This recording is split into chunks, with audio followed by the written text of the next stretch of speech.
Assalamualaikum warahmatullahi wabarakatuh. Welcome back to our channel. Welcome dear students. इस video में हम कर रहे हैं the alchemy of nature, line by line explanation Hindi और उर्दू में। Now let us get started. The alchemy of nature. इस lesson की शुरुआत एक शायरी की खूबसूरत लाइनों से हो रही है जिन्हें लिखा था विलियम ब्लेक ने। विलियम ब्लेक 18वीं सेंचुरी के मशहूर जाने माने शायर थे जो इंग्लैंड से थे।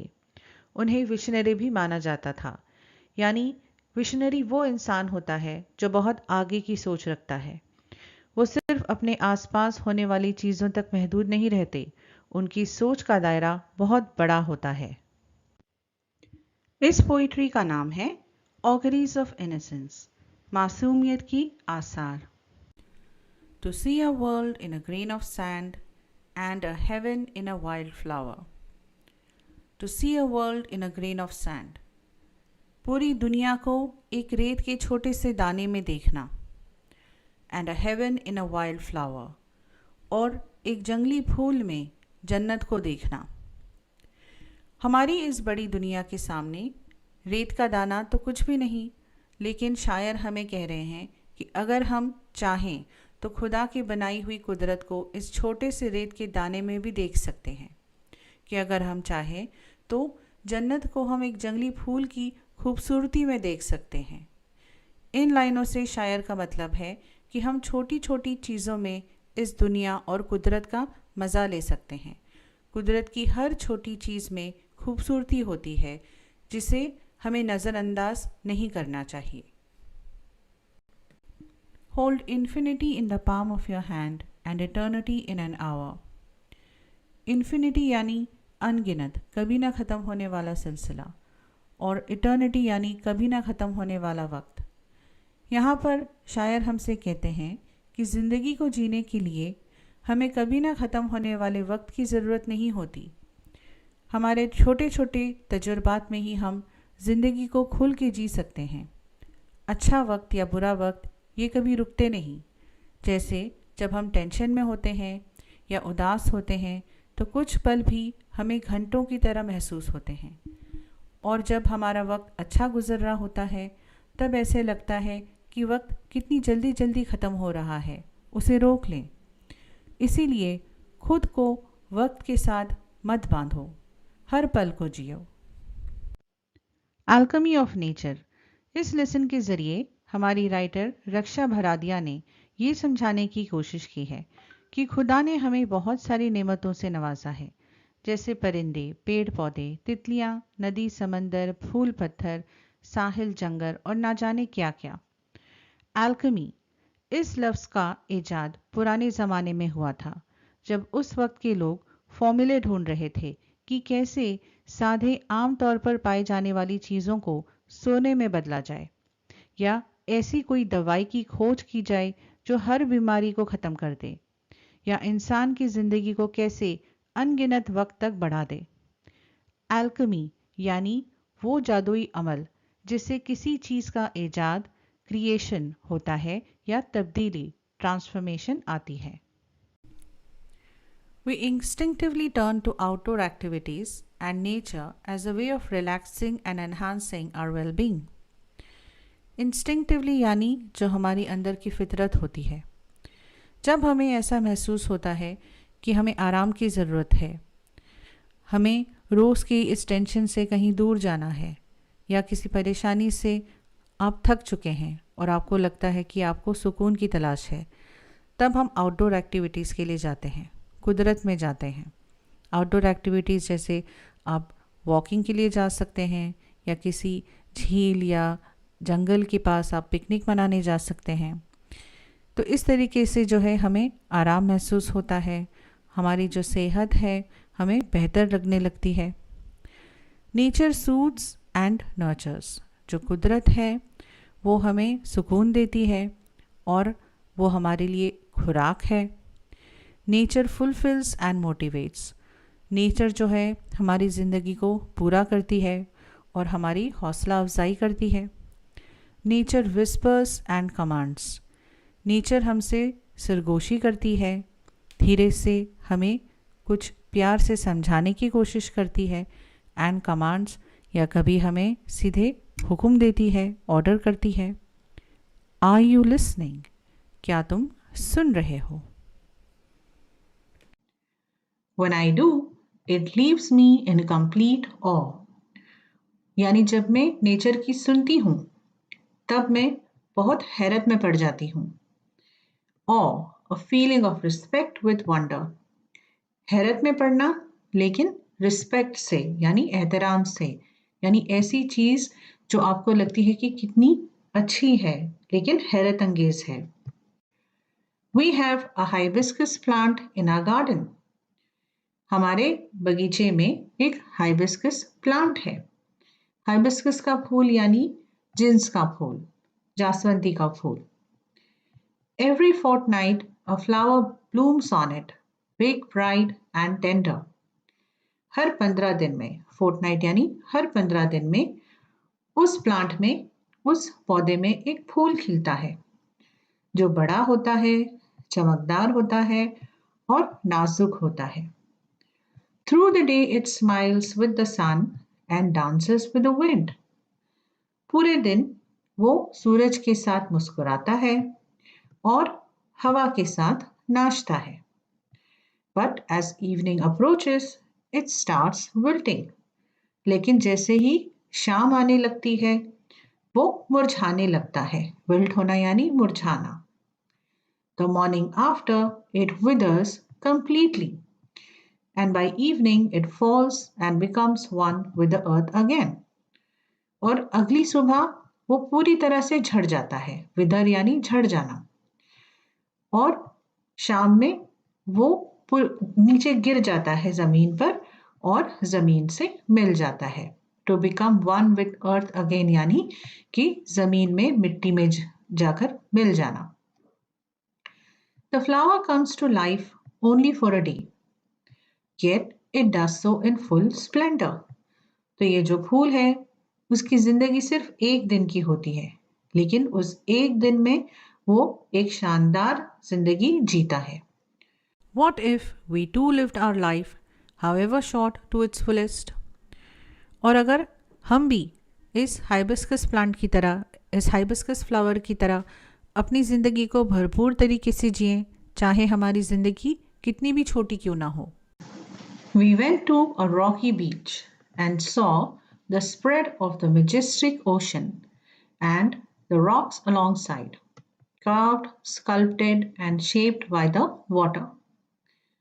हम एक पथरीली समंदर के साहिल पर गए और वहां हमने देखा कि जो शानदार समंदर है वो फैला हुआ है दूर दूर तक, और जो उसके किनारे पे जो पत्थर हैं वो तराशे गए थे, नक्काशी बनाई गई थी उनमें, और उनमें अलग अलग किस्म के शेप थे, और ये सब पानी के वजह से हुआ था। Water is so gentle, rock so hard, yet as the water flows over it every day for years, the rock gives in. पानी इतना जेंटल होता है यानी इतना नरम मुलायम होता है, या उसकी जो ताकत है वो रॉक के मुकाबले कितनी कम होती है, और जो रॉक होता है वो इतना सख्त होता है, लेकिन फिर भी जो पानी है उसका जो बहाव है, रोज जो पत्थर है सालों तक इसी तरह उस पर वो उसका जो पानी है वो गिरता रहता है पत्थर के ऊपर, और आखिरकार जो है पत्थर गिव्स इन यानी पत्थर जो है वो हार मान लेता है। It takes the shape that the water commands. और जो पानी है उसका जो हुक्म है वो पत्थर मान लेता है और वो उस हिसाब से उसका शेप ले लेता है। Our problems are so colossal and we are so small, yet if we persist, हमारी प्रॉब्लम्स कितनी बड़ी हैं, colossal यानी extremely large, बहुत बड़ी, and we are so small, और हम इतनी छोटे हैं, yet if we persist, persist का मतलब होता है कि डटे रहना, और अगर हम डटे रहे तो ये जो सेंटेंस है ये डॉट डॉट डॉट से एंड हो रहा है, यानी ये जो हमारे राइटर है उन्होंने अधूरा छोड़ा है। यानी वो चाहते हैं कि आप जो है इस सेंटेंस के बारे में सोचें कि हमारी मुसीबतें इतनी बड़ी बड़ी होती हैं लेकिन हम इतने छोटे हैं, लेकिन हम अगर डटे रहे तो क्या हो सकता है। We saw small bits of grass peeping through the small cracks in a concrete pavement. Concrete pavement यानी जो पक्का रास्ता होता है, जो सीमेंट से बना हुआ रास्ता होता है, रोड होता है, उसमें हमने कुछ छोटी दरारें देखी, स्मॉल क्रैक्स देखी, जिसमें से छोटे छोटे हमें घास के जो है पत्ते दिखाई दे रहे थे, जो उसमें से पीप कर रहे थे, यानी वो अपनी छलकी दिखा रहे थे, झांक रहे थे। It left us thinking. However impossible things may look, there is always an opening. तो ये जब हमने नज़ारा देखा तो हम ये सोचने पर मजबूर हो गए कि चाहे चीज़ें कितनी भी नामुमकिन नज़र आएं, इम्पॉसिबल नज़र आए, लेकिन हमेशा एक ओपनिंग होती है, यानी कोई ना कोई रास्ता ज़रूर निकल आता है। We saw a tree bear all of its leaves in the cold winter months. हमने एक दरख्त देखा, एक पेड़ देखा जिसके पूरे जो पत्ते हैं वो झड़ चुके थे। और ये कौन सा मौसम है? ये सर्दियों का मौसम है, ठंडा मौसम है। We thought its chapter was over. हमें लगा कि उसकी जो कहानी है वो अब ख़त्म हो गई। But 3 months passed. Spring set in. And the tree was back to its green majesty once again, full of leaves, flowers, birds and life. लेकिन 3 महीने गुजर गए और बाहर का मौसम आ गया, स्प्रिंग का मौसम आ गया, और जो दरख्त था वो फिर से हरा भरा हो गया। ग्रीन मैजेस्टी यानी हरे भरे पत्तों से वो शानदार दिखने लगा, पत्तों से भरा हुआ, फूलों से भरा हुआ, और उसमें परिंदे थे और उसमें जिंदगी थी। What if we too had the conviction that however difficult things are right now, it will not remain so forever? और अगर हमें भी इसी तरह का कन्विक्शन होता, कन्विक्शन यानी स्ट्रॉन्ग बिलीफ, यानी एक पक्का यकीन कि चाहे चीज़ें कितनी भी डिफ़िकल्ट क्यों ना हो, मुश्किल क्यों ना हो, अब वो मुश्किल हो सकती हैं लेकिन हमेशा ऐसा नहीं रहेगा। Remember this too shall pass, याद रखिए कि ये वक्त भी गुजर जाएगा। We saw an army of ants lugging a fly which was at least 10 times the ant size. हमने एक चींटियों की फौज देखी जो एक मक्खी को घसीटते हुए जा रही थी, और उस मक्खी का जो साइज़ था वो एक चींटी के साइज से 10 गुना है, 10 गुना बड़ी थी वो मक्खी। The ants organise themselves around the fly, और जो चींटियाँ हैं उन्होंने अपने आप को जो मक्खी है उसके आसपास एक ढंग से ऑर्गेनाइज किया। Lifted it on frail feelers, frail feelers कमज़ोर पैरों पर उन्होंने उसे उठाया, लिफ्ट किया, and carried it to quite a distance, और काफ़ी दूर तक वो उसे ले गए। Their team work and perseverance were impressive. उनका जो टीम वर्क था, यानी एक साथ मिलकर काम करना, एकजुट होकर काम करना, और जो परसर्वरेंस है उनका, परसर्वरेंस यानी कि लगे रहना, कि चाहे कितनी भी मुश्किल सिचुएशन क्यों ना हो, उनमें वो जज्बा था कि हम जो है हमारी मंजिल हासिल करके रहेंगे। तो ये सारी जो उनकी क्वालिटीज़ हैं उससे हम काफ़ी मुतासर हुए। What if we too are consistent, organized, focused?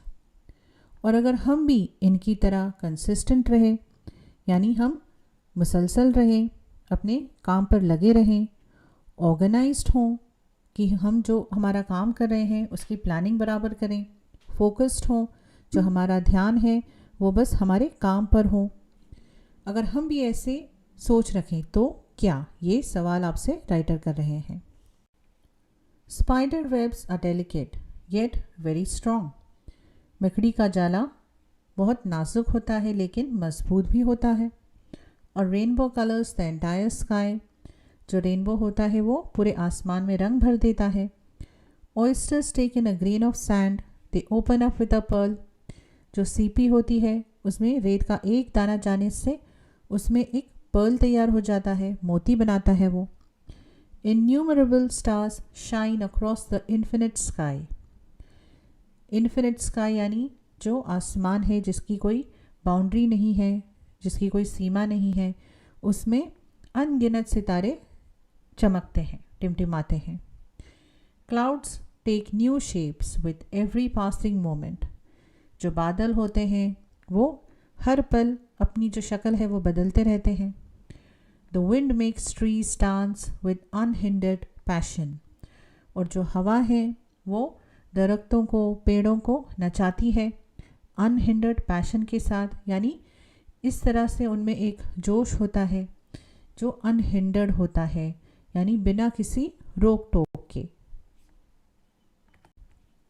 Water without hint of ego changes its form according to the dictates of the sun and the wind, और जो पानी होता है वो बगैर किसी ईगो के, अना के, अहंकार के जो है अपनी शक्ल बदलता है। किसके इशारों पर? सूरज के और हवा के इशारों पर। When we see a caterpillar turn into a butterfly, जब हम जो एक कीड़ा होता है, जो रेंगने वाला कीड़ा या सुंडी, जो एक तितली बन जाता है। A flower turn into a fruit, जब एक फूल जो है वो फल की शक्ल ले लेता है। We experience the alchemy of nature, तब हम जो है कुदरत की जो alchemy है उसे महसूस करते हैं। Alchemy, mysterious power और magic that can change things। तो alchemy क्या है? एक जादुई ताकत जो चीज़ों को बदल सकती है।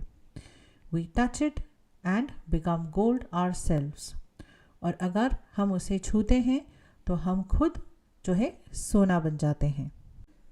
We touch it and become gold ourselves, ऐसा हमारी राइटर ने ये लास्ट लाइन में क्यों कहा है? अगर आपको याद होगा कि लेसन की शुरुआत में मैंने कहा था कि एल्केमी का जो असल मीनिंग है वो पुराने ज़माने में क्या था कि जो गोल्ड है वो बनाने का जो प्रोसेस जो लोग ढूंढ रहे थे उस ज़माने में कि सीधी सादी चीज़ों से, लोहे से या किसी और चीज़ से, तांबे से सोना कैसे बनाया जाए, उस प्रोसेस को एल्केमी कहा गया था। तो अब जो है हमारी राइटर हमसे कह रही है कि अगर हम कुदरत के साथ अगर हम दोस्ती कर लें, उसके साथ रिश्ता बना लें, उसकी हर छोटी छोटी चीज़ का शुक्र अदा करें, तो हमारी ज़िंदगी पर उसका गहरा और मुस्बत असर हो सकता है, पॉजिटिव असर हो सकता है, हमारी ज़िंदगी को सोने की तरह खूबसूरत और कामयाब बना सकता है।